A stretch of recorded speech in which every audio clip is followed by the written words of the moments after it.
बच्चों ने पिछले दो रील्स में बात करी थी ट्रिग्नोमेट्री की कुछ बेसिक आइडियाज की। अब इस वीडियो में हम बात करेंगे कुछ बेसिक फॉर्मूला और आइडेंटिटीज की।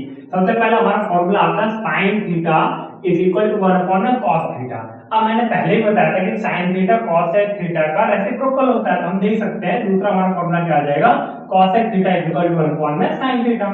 इसी तरह cos theta is equal to 1 upon sec theta और sec theta is equal to 1 upon cos theta. और हमारा तीसरा आता है tan थीटा जो हमारा 1 अपॉन cot थीटा के बराबर होता है, इसी को हम ये भी लिख सकते हैं sin theta upon cos theta. इसी तरह हम cot थीटा का लिखेंगे 1 अपॉन tan थीटा जो हमारा cos theta upon sin theta के भी बराबर होता है। अब बात करते हैं आइडेंटिटीज की। तो इस चैप्टर में हमें तीन मेन आइडेंटिटीज पढ़नी है। कौन कौन सी? sin square theta is equal to 1 minus cos square theta. दूसरी आइडेंटिटी आती है sec square theta minus tan square theta is equal to 1। और तीसरी आती है हमारी cosec square theta minus cot square theta is equal to 1। अब इन दोनों आइडेंटिटी से भी हम चार अलग अलग आइडेंटिटी निकाल सकते हैं।